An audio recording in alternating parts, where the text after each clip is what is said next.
7 lies you've been told about heaven. Don't be deceived anymore. Light up, faith, heaven is not what you were taught. And that lie has been stealing your hunger. If heaven feels distant, vague, or unimportant to you, it is not because your faith is weak. It is because your vision was shaped by something smaller than Scripture. For many believers, heaven has been reduced to an afterlife cliche, a soft idea reserved for funerals, a comforting thought for grief, a distant hope disconnected from daily life. But the Bible never treats heaven as background information. It treats heaven as the central motivation of a holy life.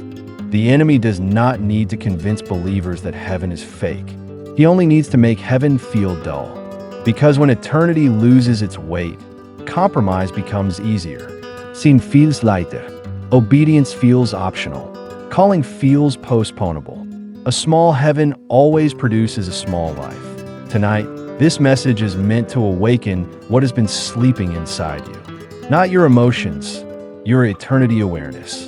Because the moment heaven becomes real again, the way you live today will never be casual again. For generations, believers inherited images of heaven shaped more by art, folklore, and religious routine than by Scripture. Clouds, harps, endless singing, passive rest, floating spirits. These ideas sound harmless, but they quietly robbed believers of expectation. They turned heaven into something people endure rather than desire. But Scripture presents a different reality. Heaven is not passive.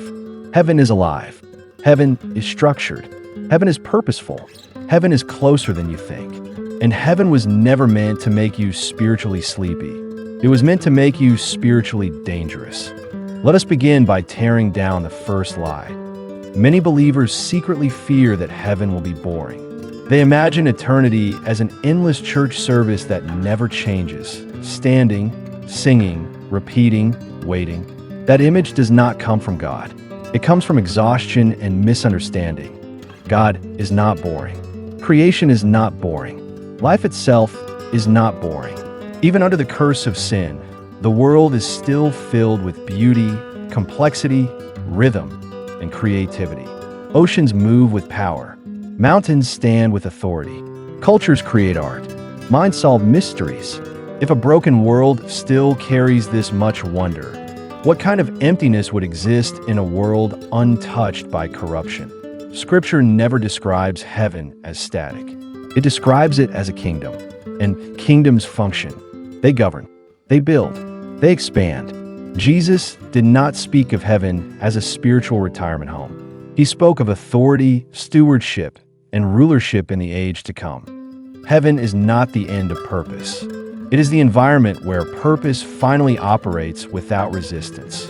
Every gift God placed inside you is placed there with eternity in mind. Creativity was not given just for earth. Curiosity was not planted just for time. Leadership was not breathed into you just to expire at death. Those seeds were placed in you because eternity is where they fully bloom, without fear, without fatigue, without failure. Worship in heaven is not forced repetition. It is discovery. Every moment reveals a depth of God that has never been seen before. Angels do not grow tired because infinity never becomes repetitive when the one being revealed is infinite. Eternity does not grow dull when the subject is endless glory. The lie of boredom has quietly robbed believers of longing. But heaven is not the end of wonder. It is the beginning of it. The second lie follows closely behind, that you will lose yourself in eternity. Many imagine heaven stripping them of identity, a place where individuality disappears, where memory fades, where personality dissolves. But Scripture again tells a radically different story. God does not save anonymous spirits. He saves people. Names matter to God. Stories matter to God. Identity matters to God. Salvation is not the erasure of who you are. It is the restoration of who you were always meant to be. When Jesus rose from the dead, he was recognized. He spoke. He remembered. He ate. He carried scars. His resurrected body was not less real. It was more real. And Scripture declares that we will be like him. You will not dissolve into eternity. You will stand in it. Relationships are not erased in heaven. They are purified. Love is no longer tangled with fear of loss. Connection is no longer poisoned by insecurity. Community is not competitive or fragile. Scripture speaks of multitudes interacting, reigning, celebrating together. Heaven is not isolation. It is perfected belonging. The enemy loves the lie of lost identity because it makes eternity emotionally distant.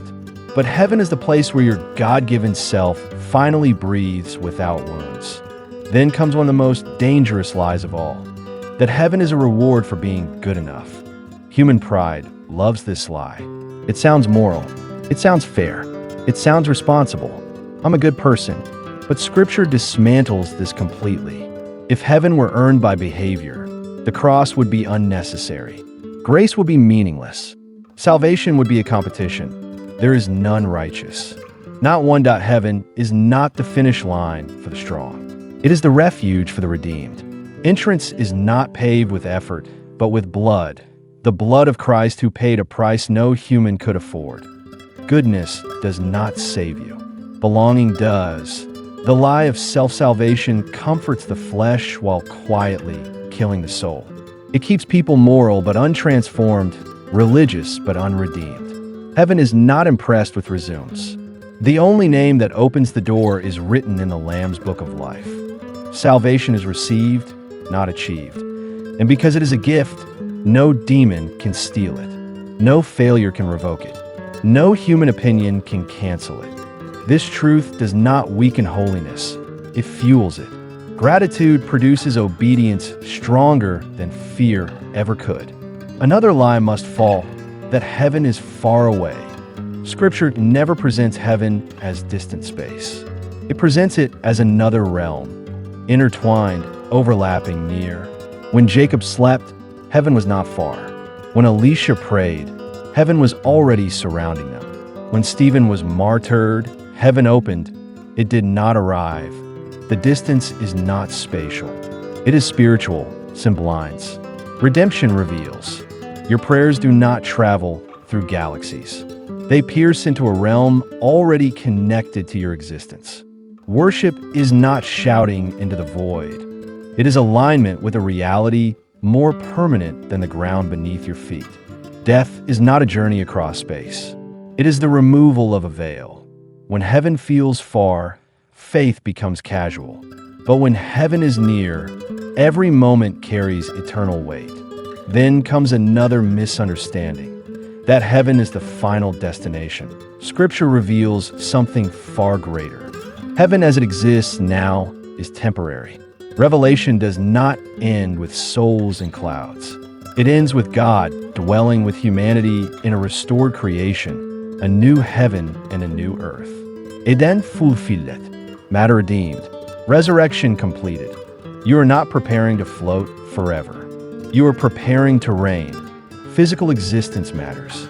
Beauty matters. Culture matters. Creativity matters. God does not annihilate creation. He restores it. What was lost in Genesis is completed in Revelation. Another lie follows, that heaven is equal in reward. Salvation is equal. Responsibility is not. Jesus spoke of crowns, cities, authority, and stewardship. Faithfulness determines assignment. God does not overlook obedience. Eternity reveals the value of your earthly life. This truth is not meant to produce fear, but urgency.